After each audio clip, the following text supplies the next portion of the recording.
hemos estado estudiando estos capítulos y nos ha sido de gran bendición y creo propicio meditar en esta porción antes de poder celebrar la cena del Señor y gozarnos como iglesia. Primera de Crónicas, capítulo 21, versículo 26 al 27. Y usted sabe, hermano, a medida que encuentra esta porción, le invito a ponerse de pie en reverencia a la palabra de nuestro Dios. Vamos a ponernos de pie, hermano. No es mi palabra, ni su palabra, es la palabra del Señor. Las Escrituras dicen así. Primera de Crónicas 21, 26. Y edificó allí David un altar a Jehová, en el que ofreció holocaustos y ofrendas de paz, e invocó a Jehová, quien le respondió por fuego desde los cielos en el altar del holocausto. Entonces Jehová habló al ángel, y éste volvió su espada a la vaina. Un altar a Jehová. Un altar a Jehová. Vamos a orar y que sea el Señor que nos guíe a través de su Espíritu. Padre, vengo esta mañana buscando, Señor, la ayuda de lo alto. Yo soy un pobre pecador. A pesar de lo que soy, bendice a este pueblo. Necesitamos palabras de vida eterna. Conoces la aflicción del corazón de alguno, la preocupación, la pesadez, la incertidumbre, la debilidad. Conoces, Señor, el ánimo que languidece de algunos hermanos atribulados. Pero también conoces, Padre, el corazón duro, que todavía, Señor, se resiste y que todavía sigue sentenciado al infierno. Ojalá hoy sea día de salvación. Padre, y conoces los días que vendrán. Prepáranos, Señor, prepáranos. Necesitamos nosotros entender la importancia de este altar. Glorifícate, Padre, en nombre de Cristo Jesús. Amén. Hermano mío, por favor, ocupe su lugar. El libro de Primera y Segunda de Crónicas hablan de un mismo relato y tienen que ver con cosas que el libro de Primera y Segunda de Samuel, Primera y Segunda de Reyes no dan a entender en cuanto a la historia del pueblo del Señor. Es más, la idea de estos dos libros dan detalles bastante importantes sobre la historia del pueblo del Señor. Y el libro de Primera de Crónicas es bastante especial porque registra la historia del rey Saúl, el primer rey que Dios estableció sobre su pueblo, y luego cómo éste cayó y fracasó ante los ojos del Señor. Y Dios se levantó a un rey conforme a su corazón, y este rey fue llamado David.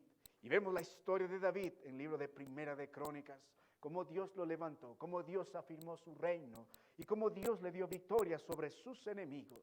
Ahora cuando llegamos a la palabra del Señor, el libro de Primera de Crónicas, en el capítulo 21, David ya es un hombre bastante maduro. Es más, los próximos capítulos ya estará despidiéndose y entregando a su hijo el trono. Pero antes de ello, David todavía tiene algo más que contar. Y la palabra de Dios tiene algo más que registrar de David. Bueno fuera que solamente la palabra del Señor hable de las cosas buenas de los reyes. Cuando nosotros compartimos algo acerca de nuestra iglesia o familiares o amigos cercanos, tratamos de hablar siempre lo bueno, siempre lo bueno. Pero cuando vamos a la palabra del Señor, Dios siempre va a la verdad. Y nuestro Dios no va a tapar nada, va a traer siempre las cosas a la verdad. Y en Primera de Crónicas capítulo 21 vamos a ver una historia bastante triste de David. No solo ha contado la Biblia lo bueno que era David, el hombre de fe, el hombre que era el dulce cantor de Israel, el hombre que amaba a su Señor, el hombre que tenía una relación estrecha con el Señor, el hombre que no importaba quién estaba delante de él, la victoria va a ser de nuestro Dios, el hombre que se fortalecía en el desierto, el hombre que se fortalecía delante del enemigo, el hombre que confiaba en el Señor, sí, pero ahora vamos a ver un hombre que también peca. David también era un hombre como nosotros y también fue pecador. Y en la palabra del Señor se registra dos grandes males de David. Sí hubo pecados, entre otras cosas, pero hay dos grandes males en la palabra del Señor que David cometió y que la palabra de Dios se aseguró por toda la eternidad que nosotros sepamos como advertencia. Hay cosas, hermano mío, que no podemos olvidar. Y una de ellas es esta, que la paga del pecado sigue siendo una cosa, es muerte. Oh, hermano mío, cuando miramos uno de los pecados graves de David en la palabra de Dios, diríamos el pecado con Betsabé, el adulterio con Betsabé y luego el crimen que cometió al mandar a matar a su marido, Urías Eteo. Uno de los valientes, pecado grave, pecado grave. Y cuando vino el profeta Natán, dijo delante del Señor y delante de David, tú eres aquel hombre. Tú eres aquel hombre y por lo tanto la espada no va a desaparecer de tu casa. Y si hubo consecuencias, hubo muerte. Murió el primer hijo que concibieron entre David y Betsabé. Cuando éste se casó y trató de taparlo todo, murió. Luego sus hijos se van a rebelar después. Absalón va a tratar de matar a todos. Incluso va a matar a uno de sus hermanos. Uno de estos hermanos Abner va a violar a otra hermana. Y Absalón luego se va a llegar a todas las concubinas de David. Y luego Adonías se levantará y tratará de hacer lo mismo. La espada no va a desaparecer de la casa de David.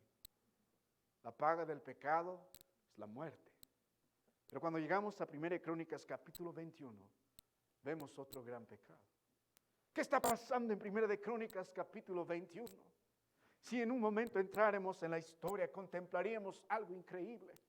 Si estuviéramos andando por el pueblo de Israel y en la ciudad de Jerusalén, tras las calles y tras las casas, lo que escucharíamos son gritos de espanto y de dolor. Y la gente no sabe qué está pasando, pero todo el mundo está viendo que las personas están muriendo por miles. La palabra de Dios registra que en 1 Crónicas capítulo 21 hay 70,000 personas que murieron. Una cosa es ver una muerte, otra cosa es ver dos, otra cosa es ver decenas de muertes y otra cosa es ver miles. Y en un instante, hemos tenido una idea con la pandemia. Hubo momentos en que, wow, muerte en todo lado, muerte en todo lado. El hermano que estuvo con nosotros, el misionero de Ecuador, decía, pastor, cuando iba por las calles, los muertos estaban ahí apilados en las calles. Pero imagínate ver miles de muertos. La gente está asustada, empezando desde el rey David. ¿Qué está aconteciendo? Y cuando vemos 1 Crónicas capítulo 21, vemos que Dios está juzgando a su pueblo. No están siendo muertos por los filisteos, no están siendo muertos por los amonitas, por los jebuseos o cualquier otro pueblo alrededor, sino el ángel de Jehová está destruyendo a su propio pueblo. El enemigo en este instante es Dios. Y la cuenta va a 70,000 muertes. ¿Y esto debido a qué? Debido al pecado de David. Hay pecados y hay pecados. Y hay consecuencias y hay consecuencias. Entre nosotros quedará bajo nuestro discernimiento definir cuál fue el pecado más grave de David. ¿El de Betsabé o este pecado? Él buscó en 1 Crónicas 21 censar al pueblo. En el Antiguo Testamento había solo 2 razones por las que se censaba al pueblo. Primero, para saber cuántos hombres de guerra hay. Y segundo, para poder tomar tributos. Necesitábamos saber la cantidad de personas y necesitábamos saber cuánto vamos a percibir en tributos. Pero David está haciendo esto para su propio orgullo. La paga, el pecado, es la muerte. Puede ser que no haya adúltero entre nosotros. Puede ser que no haya fornicarios y hombres lascivos entre nosotros. Pero puede ser que sí haya hombres llenos de orgullo entre nosotros. David censó al pueblo solamente por causa de su orgullo. Él quería saber cuán fuerte era. Y hermano mío, cuando usted lee 1 Crónicas capítulo 21 y en el libro de 2 de Samuel también encontramos la historia de manera paralela, uno puede notar cómo empezó todo esto. Y en 1 Crónicas capítulo 21, el verso 1 dice, Satanás empezó todo este asunto, Satanás. Pero en la palabra de Dios, en el libro de 2 de Samuel, dice que fue Dios. Oh, hermano mío, Satanás siempre va a ser solo un instrumento de parte de nuestro Dios, porque la ira de Dios ya se había encendido contra su pueblo. Y permitió que Satanás incitara a David a censar esto. Hermano mío. Y de pronto David mandó, voy a resumir la historia, y dijo, necesito saber cuántos hombres somos. Necesito saber cuán fuerte soy. Y llamó a uno de sus generales, Joab dijo, presente, ve y censa a todos los hombres. Empieza desde el principio y ve hasta el final. Pasa por todas las ciudades, desde Berseba hasta Dan. Y dime, ¿cuántos hombres hay Y hasta Joab, siendo el hombre sanguinario que era, dijo, esto está mal. ¿Por qué se complace esto, mi señor el rey? ¿No tiene ya suficiente con nosotros? Pero la orden del rey fue apremiante. Así que Joab por 9 meses y 20 días pasó censando. Incluso Joab dijo, ya no más. Vamos por la tribu de Benjamín. Dijo, no, ya tenemos suficientes. Ya no censó a los levitas y tampoco a la tribu de Benjamín. Volvamos. Y la palabra de Dios dijo que censaron aquí en las escrituras 1.100.000 personas. Más 500.000 de Judá. Más de 1,5 millones tenía David de hombres que sacaban espada, valerosos. Y cuando llegó esto a oídos del rey, instantáneamente el orgullo que vendaba sus ojos fue quitado y dijo, es pecado. Hice un grave mal. Y David dijo, oh, ahora Señor, quita este mal de tu pueblo. Y mire lo que el Señor dijo. Libro de Primera de Crónicas, capítulo 21. Y note la palabra del Señor en el versículo 11. Y viniendo Gad a David, vino el profeta de parte de Dios. Le dijo, así ha dicho Jehová, después de que éste reconoció su mal. Escoge para ti 3 años de hambre, o por 3 meses ser derrotado delante de tus enemigos con la espada de tus adversarios, o por 3 días la espada de Jehová. Esto es la peste en la destrucción de todos los términos de Israel. Mira pues que responderé al que me ha enviado. David está temblando. Solo tiene estas 3 opciones. Número 1, 3 años de hambre. Número 2, 3 meses en las manos de los enemigos. Y número 3, 3 días en las manos del Señor con peste. David está temblando. No es una situación cualquiera. Él sabe que las consecuencias de su pecado no pueden ser evitadas de ningún modo. Hay un Dios que es un juez justo que no admite cohecho. Y la sentencia, dijo David, esto depende de ti. ¿Qué desgracia quieres para tu pueblo? David, el hombre experimentado que fue. Yo no sé honestamente, hermano, qué hubiese escogido. Hubiese hecho otro tipo de análisis. Prefiero la vergüenza delante de los enemigos. Prefiero morir de hambre o prefiero estar en las manos de Dios. Y David, el hombre experimentado que es, no era cualquiera. Recuerda, David, si alguien habló tanto de la misericordia de Dios, fue David. De los 150 salmos de la palabra de Dios, 75 fueron escritos por David. Y la mayoría de estos, casi el 50% de sus salmos, tiene que ver con la misericordia de Dios. David era un hombre que entendía la misericordia del Señor. Y por lo tanto, su respuesta sabia fue esta. Dice, verso 13, entonces David dijo a Gad, estoy en gran angustia, ruego que yo caiga en la mano de Jehová, porque sus misericordias son muchas en extremo, pero que no caiga en manos de los hombres. Dijo, prefiero caer en las manos del Señor que en manos de hombres, porque sus misericordias son muchas en extremo. Así que David escogió, confiando en la misericordia del Señor, y Dios mandó a su ángel con la espada desenvainada, y la matanza comenzó, y 70,000 hombres empezaron a morir.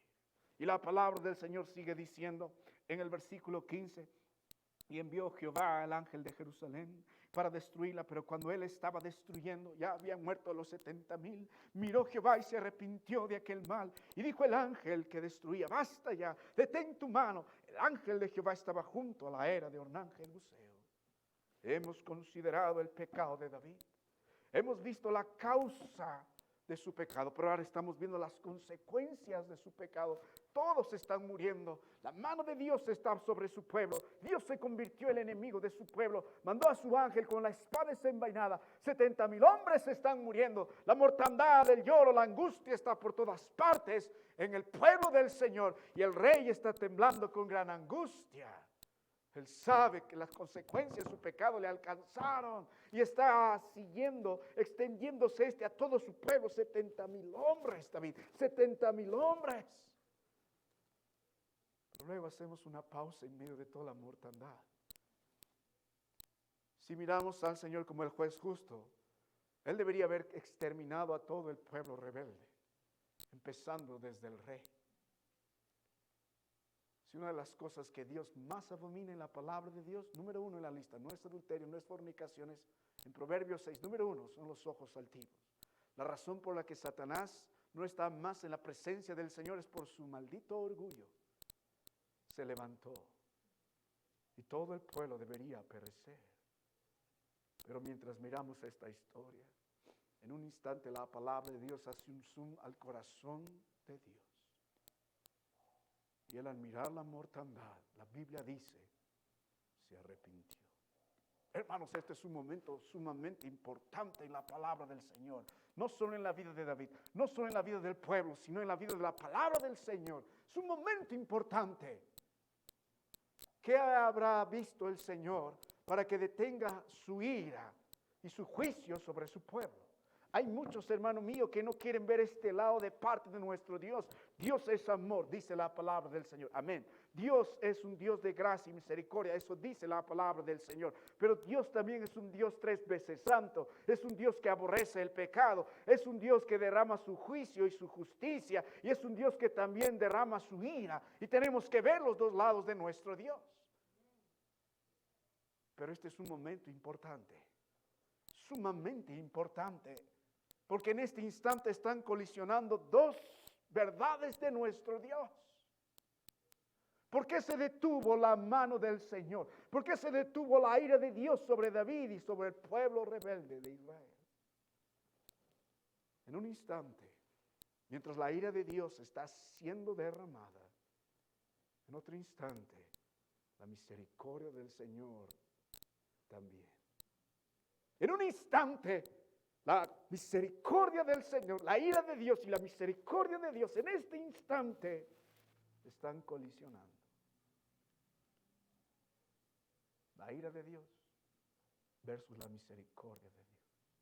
Porque la palabra de Dios usa la expresión y Dios se arrepintió. Y dijo, detén tu mano. Lo único que pasó allí no fue por mérito de David.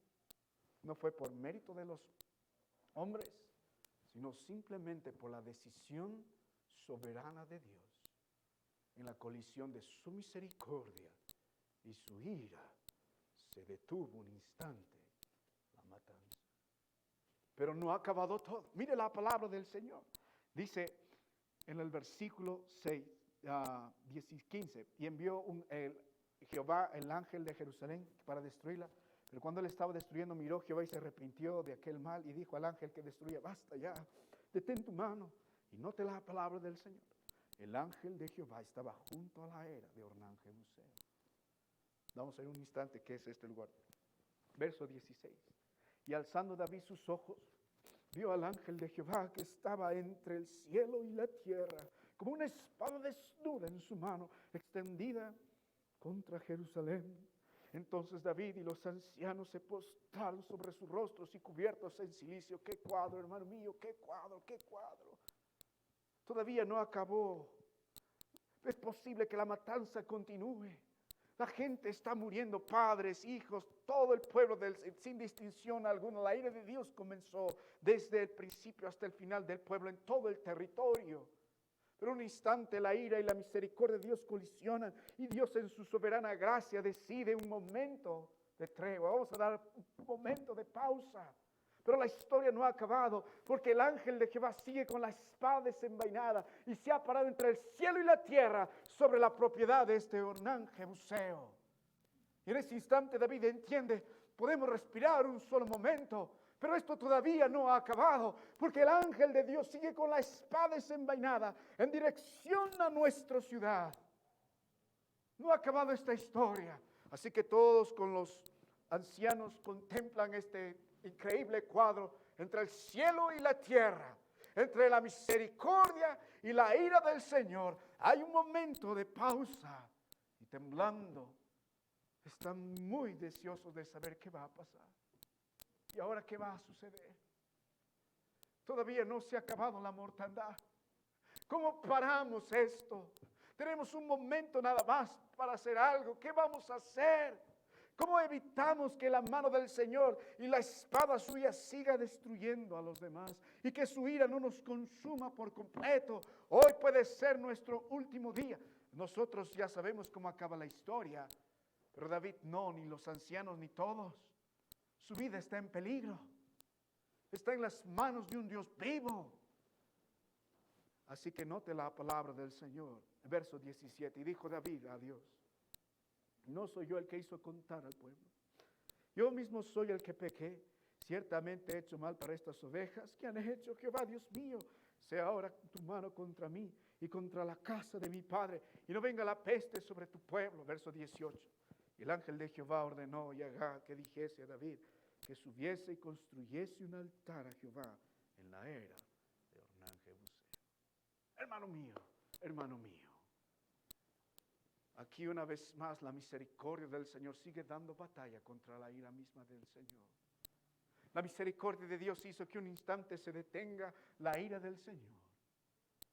Pero la misericordia del Señor está haciendo algo más esta mañana, está haciendo algo más. Y el David debe contemplar, y los ancianos lo deben entender, y todo el pueblo de Dios debe saber, y nosotros también, qué se necesita para evitar que la ira de Dios nos consuma por completo. Y la misericordia de Dios una vez más trabaja y dice, a través de Gad: levanta un altar. Este es el medio, dijo el Señor. Este es el método, dijo el Señor. David, levanta un altar. No hay otra manera de detener la ira de Dios. Todos tus hombres, por más valerosos que son, tú más de 1,5 millones de hombres valerosos y un ejército armado, no va a detener la ira de Dios. Levanta un altar. David, las cualidades morales tuyas y todas tus buenas obras de justicia no son suficientes para detener la ira de Dios. Levanta un altar. La multitud de los cánticos de los levitas, la multitud de los adoradores y los sacerdotes allí doblando sus rodillas no van a detener la ira de Dios. David, lo que necesitas es levantar un altar. Hermano mío, la salvación que proviene de lo alto, nosotros necesitamos esa salvación porque el peligro más grande en nuestras vidas no es el gobierno corrupto que enfrentamos, no son las organizaciones inmorales a favor de este tipo de acontecimientos, a favor del aborto, a favor de muchas cosas. Sí, son enemigos, ya sabemos.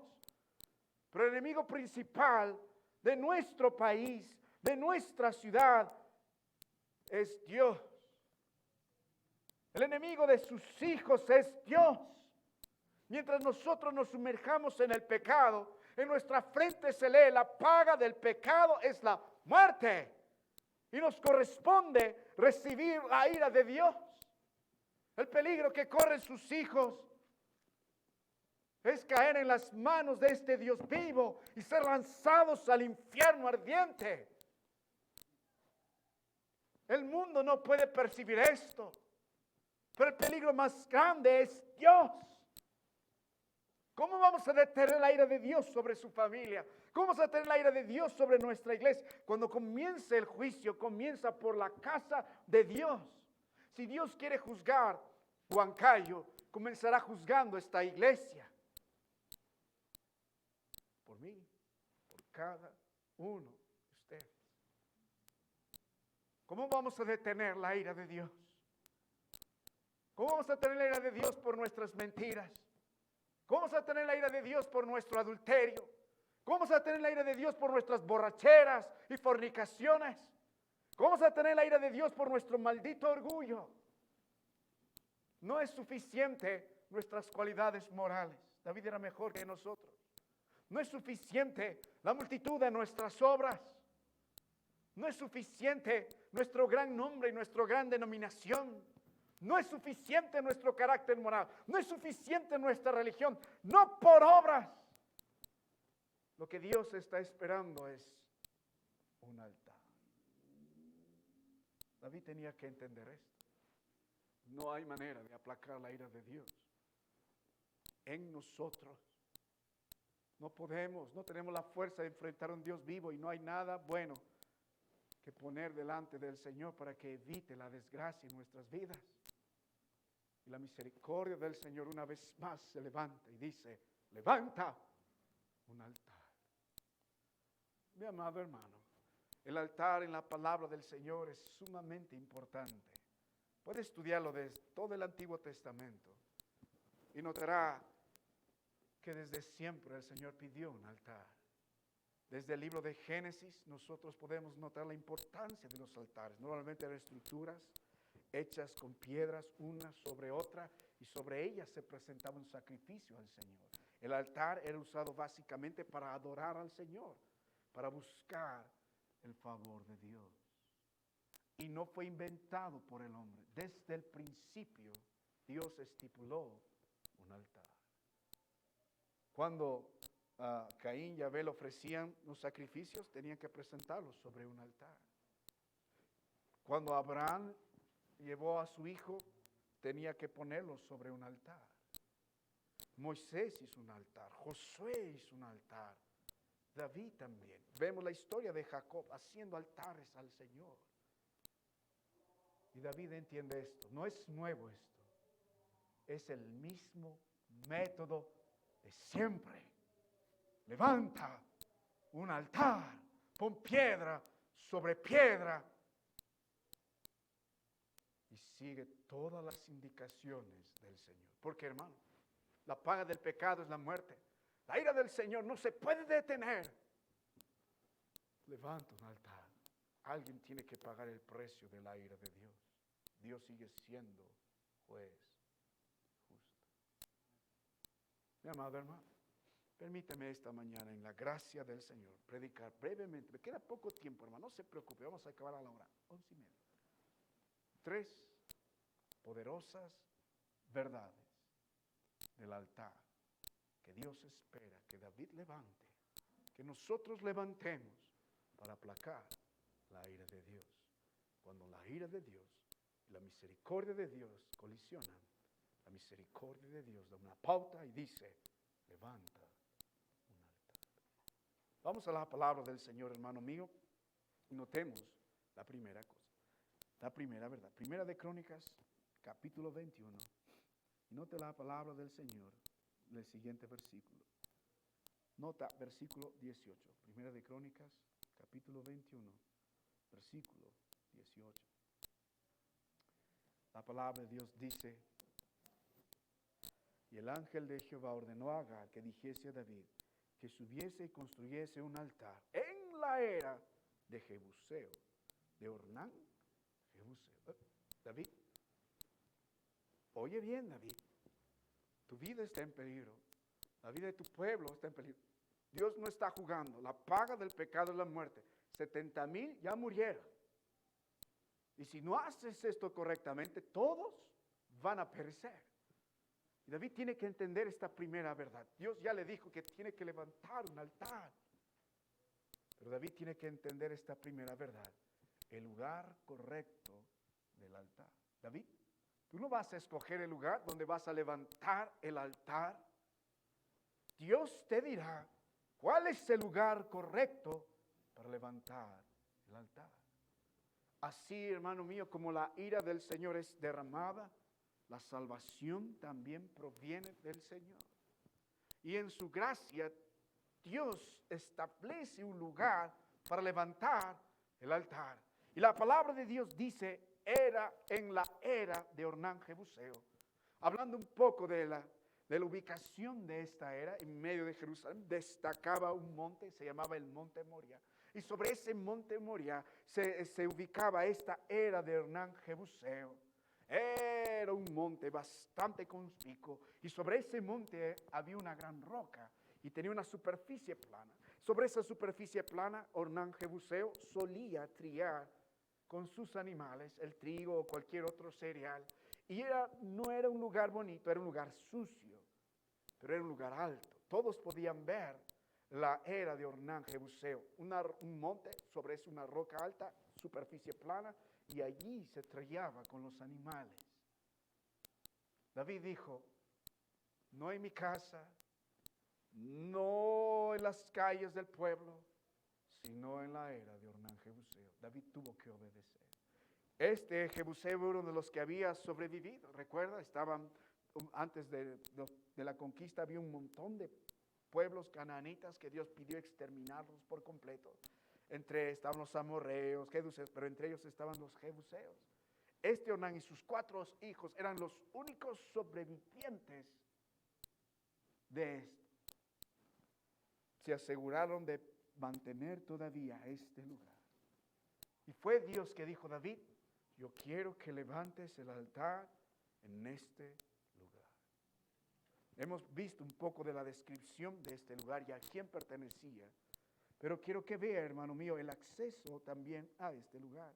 Versículo 19. Entonces David subió conforme a la palabra de Gad.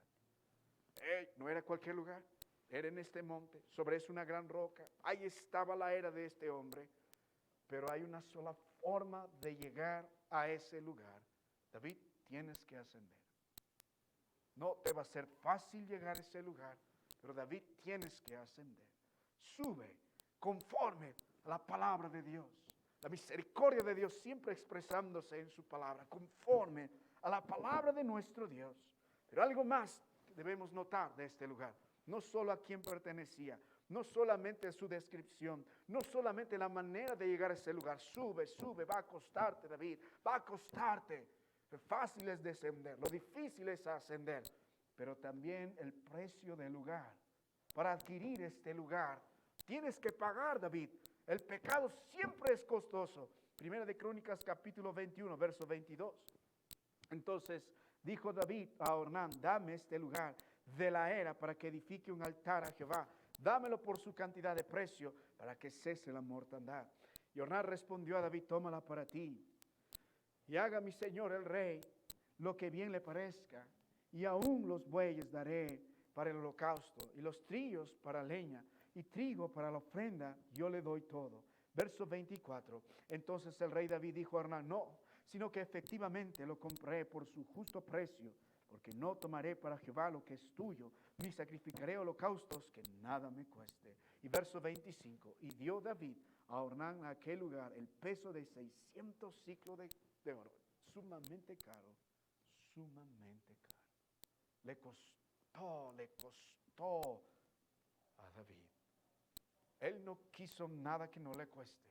Hermano, la paga del pecado siempre tiene un alto precio. David sabía ahora dónde debe levantar el lugar. Sabemos la descripción, sabemos a quién pertenecía, sabemos cómo llegar hasta ahí y sabemos cuánto pagó por ello. Ese es el lugar. Pero algo más, hermano, quiero mostrarle otra verdad, otra verdad. Note la palabra del Señor, libro de Primera de Crónicas, una vez más, capítulo 21, versículo 23. Note la segunda verdad, no solamente el lugar correcto para levantar el altar, David. No donde tú quieras, sino donde yo lo determine. En segundo lugar, David, necesitas para aplacar la ira de Dios el sacrificio correcto en el altar. ¿Para qué se levanta un altar? Para presentar un sacrificio. Y la palabra de Dios dice en Primera de Crónicas, capítulo 21, versículo 23. A la mitad del verso dice, y aún bueyes daré para el holocausto. ¿Qué se presentaba allí? Holocausto. Note la palabra de Dios, verso 24. Entonces el rey David dijo a Ornán, sino que efectivamente lo compraré por justo precio, porque no tomaré para Jehová lo que es tuyo, ni siquiera dice sacrificaré holocausto que nada me cueste. David, verso 26, ¿qué más? ¿Qué vas a presentar en el altar? Y edificó allí David un altar a Jehová, el que ofreció holocaustos y ofrendas de paz, e invocó a Jehová, quien le respondió por fuego desde los cielos en el altar del holocausto. Es un altar del holocausto. ¿Qué vas a ofrecer allí, David? ¿Lo que tú quieres? No. Los animales que ya Dios prescribió tiempo atrás. Un holocausto. Normalmente se ofrecía animales vivos en el altar. Y sobre el altar recién se los degollaba o se los encendía. De tal forma que todo se consuma en el altar. Mire la palabra del Señor para tener una idea. Libro de Levítico capítulo 1, versículo 2. Aquí están las ordenanzas. Levítico capítulo 1, versículo 2. La palabra del Señor dice así. Habla a los hijos de Israel y diles, cuando alguno entre vosotros ofrece ofrenda a Jehová de ganado vacuno o abejuno, haréis vuestra ofrenda. Si su ofrenda fuere holocausto vacuno, macho sin defecto lo ofrecerá, de su voluntad lo ofrecerá a la puerta del tabernáculo de reunión delante de Jehová.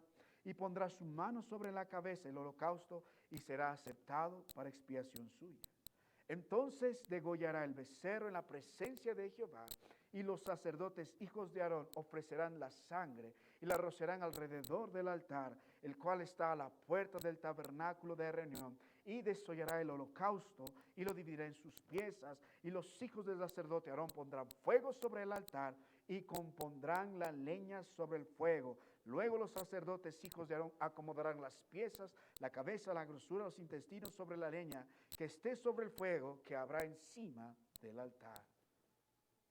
Había una manera de hacer esto. El animal tiene que estar vivo. Normalmente puede ser un becerro o puede ser una oveja, pero tiene que estar vivo. Allí lo degollaréis. Y sobre eso se tiene que prender fuego de tal forma que todo se consuma. Esto en expiación por sus pecados. David ya tiene lugar. David también ya tiene la ofrenda. Así que allí pone las víctimas. Él mismo los mata en ese mismo altar. Él derrama su sangre. Así que David está cumpliendo.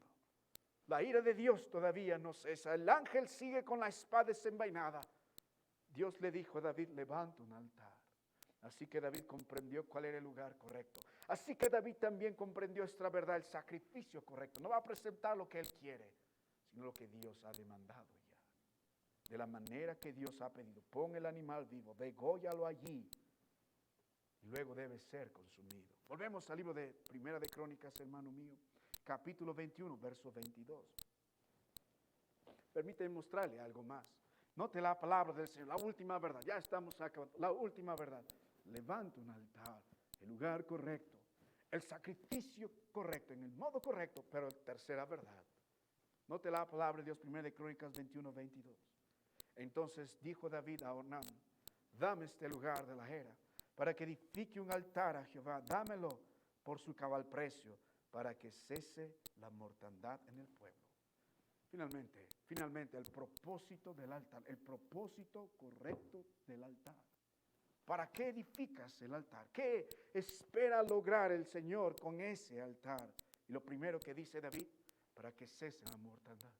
Para que la ira de Dios no siga siendo derramada más sobre nosotros. Y miren lo que dice 1 de Crónicas capítulo 21, versículo 26. Es la manera, David, no en tus méritos, no en tus fuerzas. Esa víctima que está allí siendo sacrificada, complacerá al Señor y cesará su ira. 1 de Crónicas 21, 26. Y edificó allí David un altar a Jehová, en el que ofreció holocaustos y ofrendas de paz, e invocó a Jehová, quien le respondió por fuego desde los cielos en el altar de holocausto, igual que Elías. Pero este fuego que vino consumió por completo el altar. La figura que el Señor se complació con ese sacrificio que David presentó, que la ira de Dios ya no seguirá siendo derramada para nosotros, sino todo cayó sobre la víctima, sobre ese sacrificio, de tal forma que se consumió todo. Por eso es un holocausto, por esa razón. Mi querido hermano, ¿qué más logró David con este altar? Que la ira de Dios cese. Que Dios se agrade y consuma el sacrificio, pero algo más. 1 de Crónicas 22, 21. Y dijo David, aquí está la casa de Jehová, y aquí el altar del holocausto para Israel. Luego David va a comprar, en ese lugar que compró, establecerá la casa de Dios. Estaba antes en Gabaón, pero ahora va a estar en ese monte Moriah. Consiguió un lugar para el templo de Dios. Ahora, hermano mío, aquí viene lo importante. Quisiera que pueda comprender esto con todo su corazón. Mire la palabra de Dios, libro de Hebreos, capítulo 12, versículo 2. Porque la ira de Dios sigue sobre este mundo. La ira de Dios sigue como alguno de nosotros que ha menospreciado al Señor y su palabra y sigue sumergido en su pecado. Aunque años asiste en esta iglesia, pero su estilo de vida es la senda espaciosa, aunque llega ahora, pero tiene una doble vida. Una vida llena de hipocresía. En la iglesia canta, en la iglesia ora, pero su vida en su hogar sigue siendo el hombre orgulloso, el hombre que reniega contra Dios, el hombre que sigue enfrascado en su rebelión y su pecado. Tiene que entender que la ira de Dios no va a cesar por su vana religión. Y la espada del Señor sigue contra este mundo, sigue contra nuestra ciudad y ojalá no sobre nuestra iglesia. ¿Cómo complaceremos la ira de Dios? ¿Cómo seremos salvos de la ira venidera? Y Hebreos 12:2 dice, puesto los ojos en Jesús, el autor y consumador de la fe. el cual por el gozo puesto delante de él sufrió la cruz. Levanta un altar. Cuando la ira de Dios es derramada, la misericordia del Señor se opone. La misericordia de Dios nos da un pauso. Todavía no todos hemos sido consumidos, pero la misericordia de Dios también nos muestra el método de la salvación. Levanta un altar. Para nosotros ese precioso altar, esa es aquella preciosa cruz. Alguien fue sacrificado en la cruz. Alguien fue levantado en aquella cruz. Mi querido hermano, nuestra salvación no está en nuestras obras, no está porque hemos hecho una decisión de fe, no está porque hemos orado, no está porque nos hemos bautizado, sino la Biblia dice en Efesios 2:8, por gracia sois salvos, por medio de la fe, y esto no de vosotros, pues es don de Dios, no por obras. No hay nada bueno en nosotros. No hay ninguna obra justa, no hay ninguna cualidad moral, no hay ningún carácter conspicuo que admire el Señor de parte de Él. Nosotros merecemos el infierno. Alguien tenía que tomar nuestro lugar. E inmediatamente el Señor en su plan soberano de gracia dijo: es necesario levantar una cruz. Es el método. En esa preciosa cruz, en esa preciosa cruz, alguien fue levantado. Y cuando vemos, hermano mío, las anteriores verdades, podemos ver que el plan del Señor desde el Antiguo Testamento hasta la eternidad sigue siendo el mismo. Sin derramamiento de sangre no hay remisión de pecados. ¿Dónde fue levantado nuestro Cristo Jesús? Ese monte Moria tiene una gran historia en el pueblo de Dios. Siglos atrás fue el lugar donde un hombre llamado Abraham llevó a su hijo cuesta arriba, a Isaac, para sacrificarlo bajo la orden del Señor. Y cuando el joven estuvo llevando el leño y dijo: ¿dónde está la víctima? Respondió Abraham y dijo: Dios se proveerá. Por eso se llama Jehová Jireh. Y cuando el niño fue depositado, Isaac sobre ese altar y el leño amontonado, y Abraham sacó el cuchillo a punto de degollar, la misericordia de Dios una vez más dijo: ¡alto! ¡Alto! Aquí hay un cordero. En ese monte otra vez colisionó la ira de Dios, la misericordia. Siglos después está sucediendo aquí, una vez más David, levantando un altar. La ira de Dios y la misericordia de Dios en ese monte colisionaron. Siglos después habrá un monte que se llama el monte Gólgota.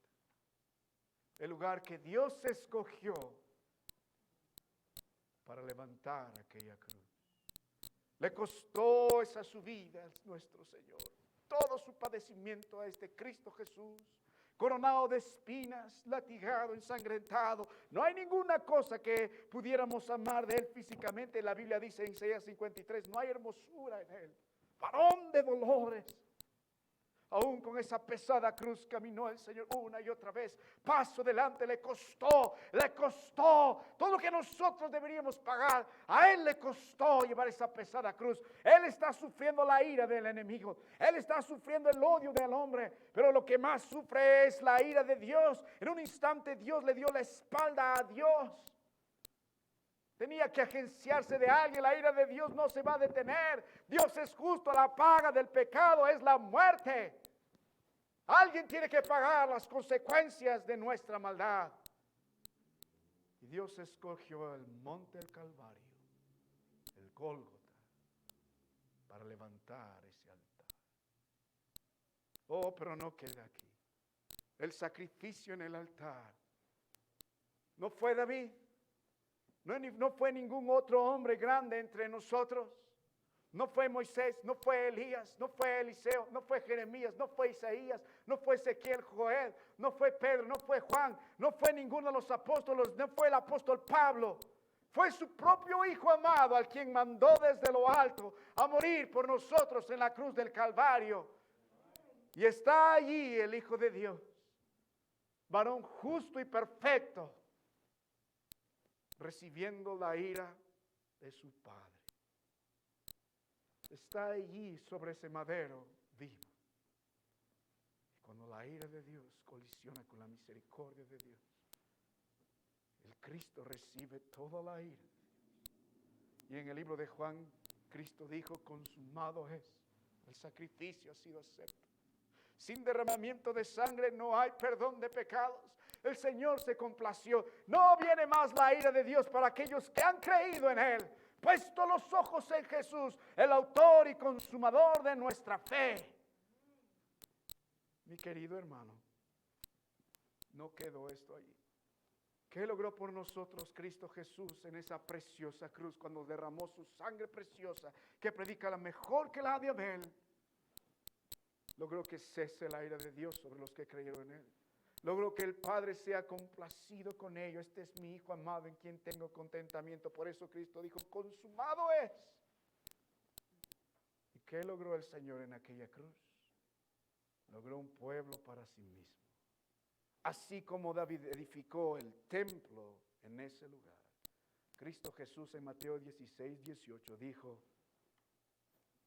y yo edificaré mi iglesia, y las puertas del Hades no prevalecerán contra ella. En 1 Corintios 6 la Biblia dice que fuimos comprados por precio. Se ganó un pueblo para sí. Y cuando la ira de Dios, con la misericordia de Dios, colisionó en ese lugar, sobre el sacrificio, los resultados fueron la misericordia del Señor triunfó. Mi amado hermano, Primera de Pedro, capítulo 2, versículo 24, la Biblia dice, quien llevó él mismo nuestros pecados en su cuerpo sobre el madero, para que nosotros, estando muertos a los pecados, vivamos la justicia, y por cuya herida fuisteis sanados. Porque vosotros eras como ovejas descarriadas, pero ahora habéis vuelto al pastor y obispo de vuestras almas. Mi amado hermano, mi amado hermano, nosotros vamos a celebrar pronto la cena del Señor. Y quería que ustedes tengan un correcto entendimiento de lo que pasó en la cruz del Calvario, porque Cristo dijo, hacer esto en memoria de mí. Levanta un altar. El Señor levantó a Cristo Jesús. No somos salvos por obras, sino por su sangre preciosa. En ese lugar, de la manera que murió, siendo el mismo que se entregó, complació al Padre. Este precioso himno, en la cruz, me hirió el pecado, fui a Jesús, mostréle mi dolor, perdido errante, vi su luz, bendíjome en su amor. En la cruz, lo primero vi la luz, y las manchas de mi alma yo la ve. Fue allí por fe vi a Jesús, y siempre feliz con él seré. El último verso dice, aunque él se fue, solo no estoy, mandó al Consolador, divino Espíritu que hoy me da perfecto amor. La última estrofa de este himno tocó el corazón de una mujer que se llamó Fanny Crosby, a la edad de 38 años. En la cruz, lo primero vi la luz. Esta mujer era ciega, es la autora de más de 8,000 himnos, es la más prolífera. Nuestro himnario, la mayoría de los himnos es de ella, Fanny Crosby. Escribió himnos como Cara a cara, espero verle. En la cruz. Cada quien que mira a la cruz encontrará perfecta salvación. En la cruz. Levanta un altar.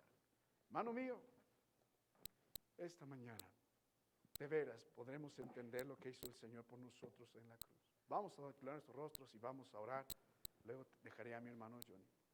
Padre, te doy gracias, Señor, porque Cristo Jesús fue levantado en aquella cruz, en aquel lugar, de la manera que pasó, derramando su preciosa sangre, para que nosotros podamos, Señor, ser salvos, no solamente de la ira venidera, sino también del poder del pecado. En la cruz venció la muerte, en la cruz venció a Satanás, la cruz venció al mundo. Y te agenciaste un nuevo pueblo que llamaste una iglesia local, que recuerda lo que pasó en aquel Gracias por tu palabra, Padre. Y si hay alguien esta mañana, Señor, que no es salvo, te suplico de todo corazón que pueda mirar la cruz de Cristo. Mientras está con los ojos cerrados, habrá alguien esta mañana que dice, pastor, por mí yo no soy salvo. No soy salvo. Mire, levantar su mano no le salvará. A mí como pastor me servirá orar. El mensaje es, cree en el Señor Jesucristo, serás salvo. Pero habrá alguien que esta mañana dice, pastor, ore por mí, yo no estoy luchando con mi salvación. Habrá alguien, puede levantar su mano por orar por usted. Amén. De una mano, de otra, veo varias. Amén, gloria al Señor. Entre usted y el Señor, puede bajar su mano. ¿Habrá alguien más? Esto es entre usted y el Señor. Yo le animo a seguir mirando la preciosa cruz de Cristo Jesús. Padre, gracias por las manos que se han levantado. Y aquellos, Señor, que somos salvos, permítanos a comportarnos como es digno del Evangelio. En la cruz, porque ahora nos toca, Señor, tomar nuestra cruz y ir en pos de Él. Gracias, Señor. Glorifícate esta mañana en Cristo. Amén. Hermanos, que Dios los bendiga. Mi hermano Johnny concluye con el